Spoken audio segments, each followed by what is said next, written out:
उसमें आज मैं पढ़ाने जा रहा हूं आप लोगों को एक्सप्रेशंस। एक्सप्रेशंस का मतलब क्या होता है? भाव, है ना? अगर जब आप लोग फिल्म देखते हो तो फिल्मों में एक्सप्रेशंस देखते हैं, लोगों के चेहरे पे एक्सप्रेशंस आ रहे हैं, तो एक्सप्रेशंस कौन से होते हैं? कभी दुखी होने के, कभी खुश होने के, है ना? कभी रोमांटिक गाने गा रहे हैं तो वो अलग एक्सप्रेशन है। तो एक्सप्रेशन बोलने में भी आते हैं। अब वो बोलने में कैसे आते हैं इसको समझना होगा। सबसे पहले तो ये समझते हैं कि एक्सप्रेशंस होते क्या है। देखिए, expressions are those thing which make your language beautiful and easy. Expression वो चीजें होती है जो आपकी भाषा को आसान बनाती है और खूबसूरत बनाती है। अब ऐसे बहुत सारे एक्सप्रेशंस जब हम लोग अपनी डेली रूटीन लाइफ में यूज करने लग जाते हैं तब ऐसा कहते हैं कि it is like a cherry on the cake. आप इंग्लिश में बात कर रहे हो वो साथ में एक्सप्रेशन का इस्तेमाल कर रहे हो तो आप मानिएगा कि आप जिस तरह से बात करेंगे कि अच्छा इंप्रेशन सामने वाले पर आएगा। चलिए, तो क्या क्या चीजें होती है एक्सप्रेशंस में ये समझते हैं। एक्सप्रेशंस में हजारों चीजें हैं पढ़ने के लिए। एक्सप्रेशंस क्या है? Expressions is a combination of modern vocabulary, modern sentences, proverbs, idiom phrases and many mores. ये सारी चीजें मिला के हमने एक नाम दे दिया एक्सप्रेशंस। अब देखो समझते हैं। जैसे मैं बोलता हूं एक शब्द, मैंने कहा यार तुम्हारी तो क्या बात है यार। क्या बोला? तुम्हारी तो क्या बात है। अब इसको दो बोलने के दो तरीके। एक तरीका क्या है? एक तरीका ये है what to speak of you. गजब, what to speak of you, क्या बोलूं मैं आपके लिए, है ना? और दूसरा तरीका क्या है?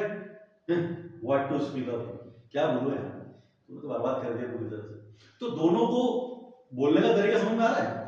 एक को आपने कैसा बोला? What to speak of you. गजब। तो चेहरे पे एक्सप्रेशन भी दिखना चाहिए बातचीत करते टाइम। अगर चेहरे पे एक्सप्रेशन ही नहीं, जैसे मैंने आपसे पूछा हाउ आर यू, कैसे हैं आप? Sir I am fine. तो आई एम फाइन तो बोल रहे हो लेकिन दिख रहा हो फाइन।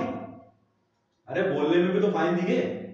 मैंने आपसे पूछा हाउ आर यू तो आपका जवाब क्या होना चाहिए? Sir I am fantastic, I am pick of health, I am feeling top the world. सुनने में लग रहा है कि नहीं वाकई में तुम खुश हो। किसी ने पूछ लिया how are you, I am fine sir, तो इसमें फाइन कहां दिख रहा हूं? फाइन तो कहीं दिख ही नहीं रहा।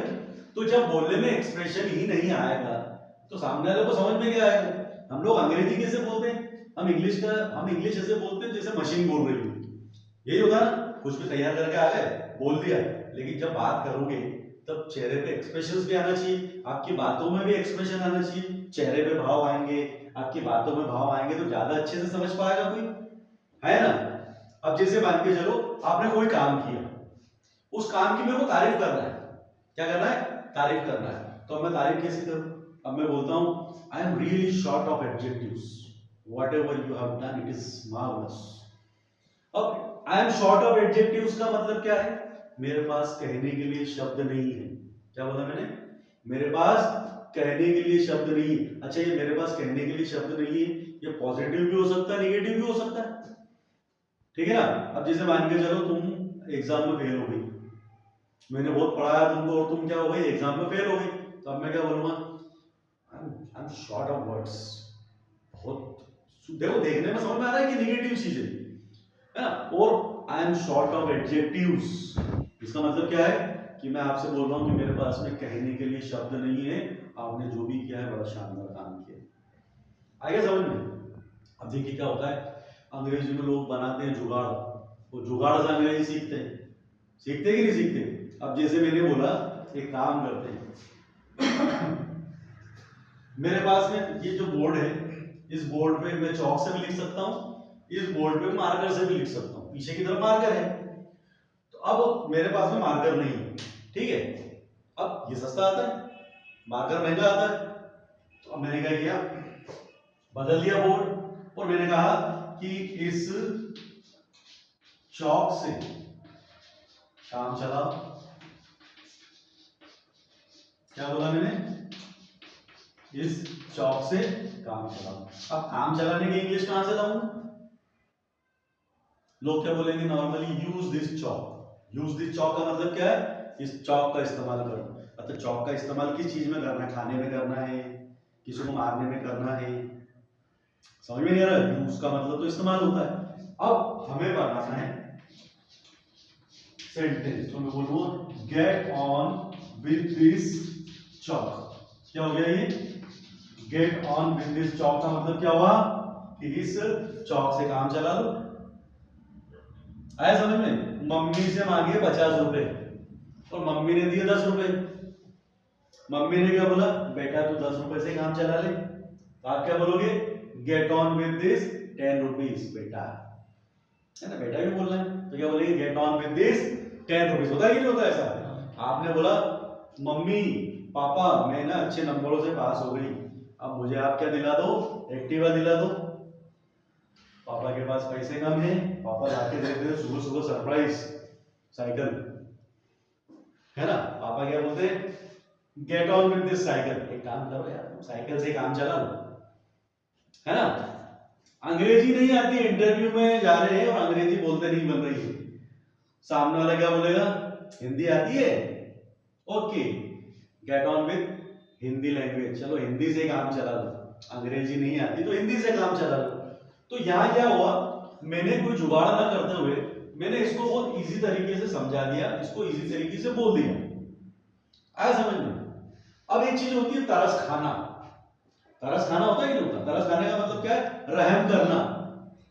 अब खाने की अंग्रेजी क्या होती है, खाने की अंग्रेजी तो ईट होती है, तो हम क्या बोलेंगे, ईट तरस, ऐसा बोलेंगे क्या, मुझ पे तरस खाओ तो क्या बोलेंगे, ईट तरस ऑन मी, ऐसा बोलेंगे क्या, नहीं बोलेंगे। तब इस टाइम पे क्या यूज करना है हमको, हमको एक एक्सप्रेशन यूज करना है, वो एक्सप्रेशन होता है गो इजी ऑन समथिंग, या फिर कहेंगे समवन। समथिंग का मतलब कोई वस्तु होगी, समवन का मतलब कोई व्यक्ति होगा।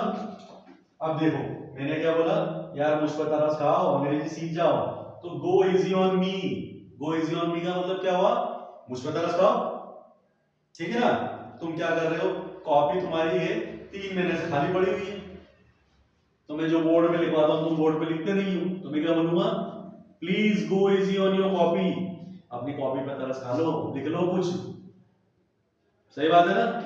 और क्या बोल सकते हैं, बहुत सारी चीजें, तरस ही नहीं खा रहे। एक मोटा व्यक्ति 100-150 किलो का व्यक्ति छोटी सी चेयर पे जाके बैठ गया, तो मैं क्या बोलूंगा, please go easy on this chair, इस चेयर पे तरस खाओ, टूट जाएगी ये। एक्टिवा में बैठे तो 4-4 लोग बैठ गए, पूरी दब गई वो, तो हम क्या बोलेंगे, please go easy on my Activa, मेरी एक्टिवा पे तरस खा लो, पहिए की हवा निकल गई। गो इजी का मतलब क्या है, गो इजी होना मतलब, गो इजी ऑन समथिंग का मतलब होता है किसी भी चीज पर तरस खाना, है ना, समझ में आया है, ठीक है। अब मैं यहाँ अंग्रेजी पढ़ा रहा हूँ और आप लोग हिंदी में बात कर रहे हो, तो मैं क्या बोलूंगा, please go easy on English. अरे अंग्रेजी में तो तरस खा लो, तो 2 शब्द तो कह दो अंग्रेजी के, वो भी नहीं बोल रहे, आया समझ में। अब देखो क्या होता है, एक्सप्रेशन में कुछ चीजें और अपन बोल सकते हैं, मैं तो हजारों एक्सप्रेशन पढ़ा दूंगा आपको, लेकिन डिपेंड करता है कि आप कितना सीखते हो, ठीक है। अब देखिए मैंने कहा ये शर्ट बड़ी अच्छी लग रही तुम पे, क्या शर्ट बड़ी अच्छी लग रही तुम पे। अब लोग क्या बोलते हैं, this shirt is looking beautiful on you. अब शर्ट कैसे ब्यूटीफुल हो जाएगी, शर्ट ब्यूटीफुल होती है क्या, एक शर्ट जो सलमान खान पहनता है और एक शर्ट वो यहाँ का जो चंदू वो पहनता है, तो दोनों में फर्क है कि नहीं। तो शर्ट किस पे अच्छी लग रही है, सलमान खान पे अच्छी लग रही है, और वही शर्ट इसने पहन ली तो कुछ अजीब तरीके से पहनी, बिल्कुल दुबला पतला सा है, सांवला सा है, कुछ अजीब सा दिख रहा है, तो हम बोलेंगे क्या शर्ट तेरे पे अच्छी लग रही है, नहीं शर्ट तो ब्यूटीफुल है, चलो मान लिया हमने, लेकिन अच्छी किस पे लग रही है, किस पे अच्छी लग रही है, अरे जो पहनने वाला उस पर अच्छी लगेगी कि नहीं। थोड़ा हाँ ना भी बोला करो यार, ठीक है बन रहा है वीडियो दैट्स ओके, लेकिन कम से कम हाँ ना बोलोगे तो तुमको लगेगा समझ में आ रहा है। तो अब मैंने बोला ये शर्ट तुम पर अच्छी लग रही है, तो क्या बोलोगे, this shirt is playing well on you, playing well या गोइंग वेल, क्या बोलेंगे, गोइंग वेल ऑन यू या प्लेइंग वेल ऑन यू। यार ये हेयर स्टाइल बड़ी अच्छी लग रही है तुम पे, तो क्या बोलोगे, this hair style is going well on you, क्या बोलेंगे, this hair style is going well on you, ठीक है ना, ये स्टाइल बड़ी जच रही तुम पे, this hair style is going well on you, ये बाइक बड़ी जच रही है तुम पे, this bike is going well on you. आगे समझ में, ये दाढ़ी बड़ी अच्छी लग रही है तुम पे, दाढ़ी दाढ़ी दाढ़ी मुझे होती है ना, आजकल बड़ी बड़ी दाढ़ी बना लेते हैं लोग, तो क्या बोलते हैं, this beard is going well on you, ये चश्मा बड़ा अच्छा लग रहा है तुम पे। तो गोइंग वेल और प्लेइंग वेल दोनों में यूज कर सकते हो। This goggle is playing well on you, समझ में आया? तो ये एक्सप्रेशंस की ही ताकत होती है जहां पर हम लोग अच्छा इंप्रेशन बना सकते हैं। समझ में आ रहा है कि नहीं आ रहा है? क्यों? गोइंग वेल, प्लेइंग वेल का इस्तेमाल हम लोग किस तरह से कर रहे हैं? हम इनका इस्तेमाल ऐसे कर रहे हैं कि हमको इजीली लोगों को समझाना, मतलब समझा सके इजीली। कभी कभी क्या होता है, आपने देखा होगा जब हम लोग किसी से कोई बोल रहा है, अंग्रेजी में बात कर रहा है, तो कुछ ऐसे वर्ड का यूज करता है जो हमारे दिमाग में बैठते ही नहीं। ठीक है ना? हमारे एक सर थे जिनको मैंने पढ़ाया था, तो उनको एक चीज मैंने सिखाई थी, उनको बोला था कि अगर आप बहुत एक्साइटेड हो रहे हो, आपको एंजाइटी हो रही है, आपको अच्छा भी लग रहा है, आपको टेंशन भी हो रही है, तो आप उस टाइम पे क्या यूज करोगे? सपोज करो तुम्हारा रिजल्ट आने वाला है ना, और रिजल्ट में तुम्हारी एक्सपेक्टेशन क्या है? What is your expectation? आपकी एक्सपेक्टेशन है कि आपको 90% मार्क्स आए, लेकिन आपको ये डर लग रहा है कि मेरे अगर 90% से अगर कम आए तो पेरेंट्स पता नहीं क्या बोलेंगे, मेरे दोस्त पता नहीं क्या कहेंगे, क्योंकि हर बार तो मेरे 90 के ऊपर ही आते हैं। अब आपके पेट में गुड़गुड़ हो रही है, हो रही गुड़गुड़। जब भी कुछ अच्छा काम होने वाला, बड़ा काम होने वाला रहता है तो पेट में गुड़गुड़ होती ही नहीं होती, तो आप क्या बोलेंगे? इन माय पेट देयर इज गुड़गुड़, ऐसा बोलेंगे क्या? नहीं, तो आप क्या बोलेंगे? I am feeling butterfly in my stomach. क्या बोलेंगे? I am feeling butterfly in my stomach. इसका मतलब क्या हुआ? पेट में तितलियां उड़ रही है। उड़ती कि नहीं उड़ती? एक बड़ा सा झूला होता है, झूले में जब आप बैठते हो, जैसे ही नीचे आते हो तो पेट में क्या तितलियां उड़ने लगती है, होता है कि नहीं होता ऐसा? है ना? अब इसको इस्तेमाल कहाँ करना है ये पता होना चाहिए। अब वो सर का पेट खराब हो गया, सर को लग गया दस्त, सर गया डॉक्टर के पास में। उनको ये मालूम था कि अंग्रेजी सीखे हैं तो थोड़ी अंग्रेजी कहीं झाड़े तो सही, तो उन्होंने डॉक्टर साहब को क्या बोला?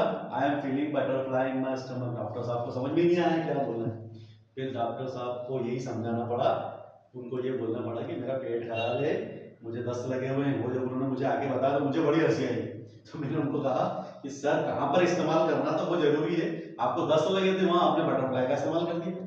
इस्तेमाल कहाँ करना था? जहां पर एक्साइटेड हो जाते हैं हम लोग किसी भी चीज को लेकर, हमको पता नहीं होता कि भैया अच्छा होगा कि बुरा होगा, तो लेकिन एक्साइटमेंट हो जाता है तो पेट में गुड़गुड़ होने लगती है। होता ही नहीं होता ऐसा? वो बहुत बार ऐसा होता है, पेट खराब हो जाता है, कहीं पे भी कुछ अच्छा काम करने जा रहे हो ना, तो आपको पहले फ्रेश होने जाना पड़ेगा, वॉशरूम जाओगे। क्यों? क्योंकि you are feeling butterfly in your stomach, आपको पेट में थोड़ा सा गुड़गुड़ हो रहा है, हो रहा है कि नहीं हो रहा है ना? चलिए ठीक है। अब देखो क्या होता है, हम लोग कभी कभी बोलते हैं यार तुमसे ऐसी उम्मीद नहीं है यार, बोलते कि नहीं बोलते? अब तुमसे ऐसी उम्मीद, उम्मीद की अंग्रेजी कहां से लाओगे? उम्मीद की अंग्रेजी कहां से लाओगे? U double A B double E D ऐसा कुछ उम्मीद लगा दो, है ना? खिचड़ी अच्छी होती है, खिचड़ी अच्छी होती है ना, हिंदी अंग्रेजी में खिचड़ी बना दो, है ना? यू आर नॉट उम्मीद, ऐसा नहीं। देखो अगर आपको ऐसा बोलना है कि आपसे ऐसी उम्मीद नहीं है, तो आपको ऐसा बोलना है you are not suppose to do like this. क्या बोलेंगे? You are not suppose to do like this. आपसे उम्मीद नहीं है कि आप गालियां देंगे, you are not suppose to abuse, suppose to का इस्तेमाल करो। आपसे उम्मीद है आप समय पे आएंगे, you are suppose to come on time.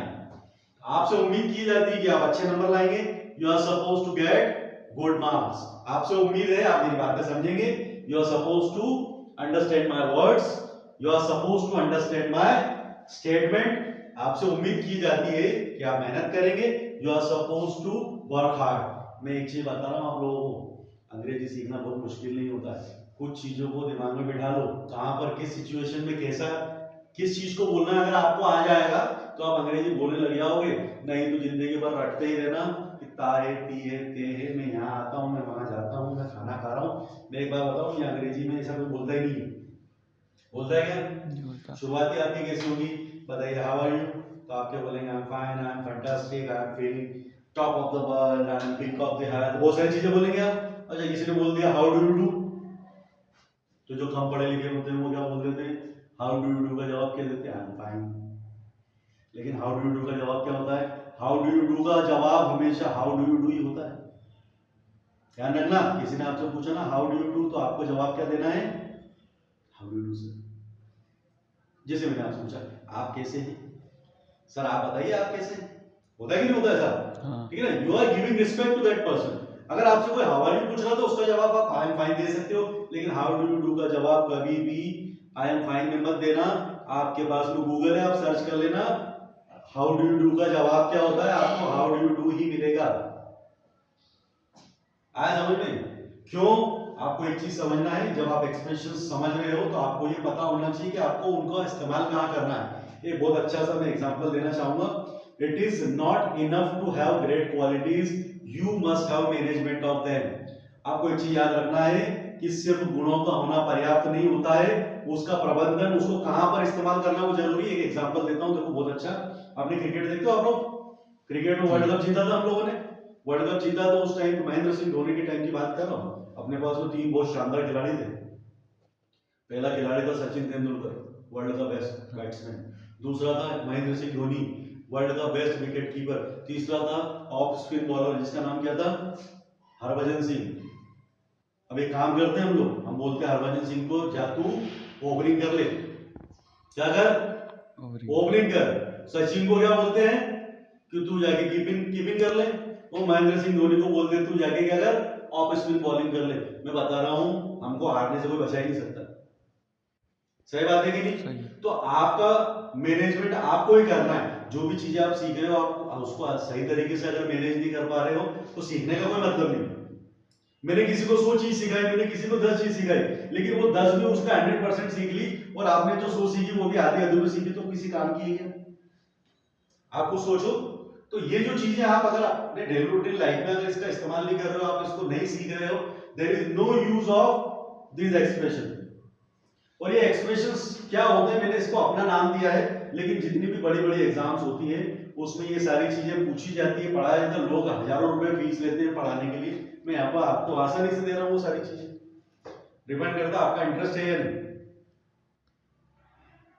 आया समझ में? मैं तो भर भर के देने को तैयार हूँ, आप अपनी झोली तो तैयार रखो। छोटी सी जेब लेके आ गए, मेरे पास पड़ा बहुत सारा देने के लिए, तो मैं कितना दूंगा? गिराते पड़ते निकलोगे तुम लोग। सही बात है ना?